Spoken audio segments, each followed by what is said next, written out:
Hema committee அறிக்கையில் இருந்து நீக்கப்பட்ட பக்கங்கள் எங்கே என கேட்டு தேசிய மகளிர் ஆணையம் அதிரடி காட்டியிருக்கிறது. இது குறித்து விரிவாக பார்க்கலாம் இந்த செய்தி தொகுப்பில்.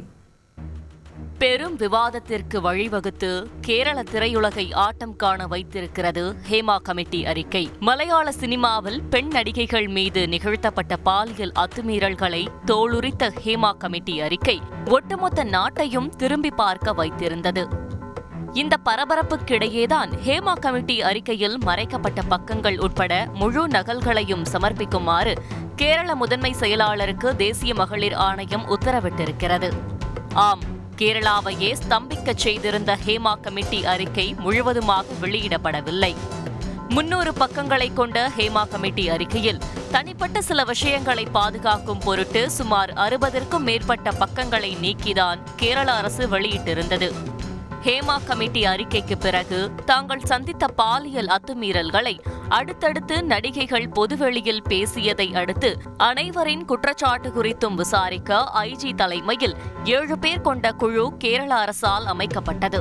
இந்த சூழலில் அறிக்கையின் முழு பக்கங்களும் வெளியாகாத நிலையில் இந்த விவகாரம் குறித்து எப்படி ஐஜி தலைமையிலான குழு உரிய விசாரணை நடத்தும் என்ற கேள்வி எழுந்தது.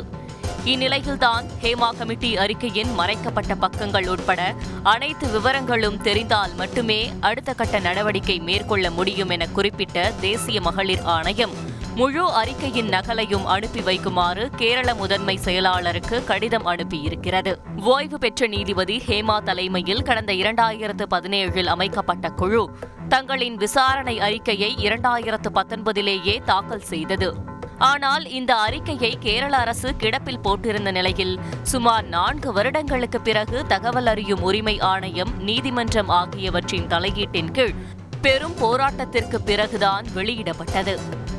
அதுவும் 60ற்கும் மேற்பட்ட பக்கங்களை நீக்கி. இந்நிலையில் அந்த பக்கங்களையும் வெளியிடக் கோரி தேசிய மகளிர் ஆணையம் கேரள முதன்மை செயலாளருக்கு எழுதியிருக்கும் அந்த கடிதம் பேசுபொருளாகி இருக்கிறது. செய்திகளை உடனுக்குடன் தெரிந்து கொள்ள உடனே சப்ஸ்கிரைப் பண்ணுங்க.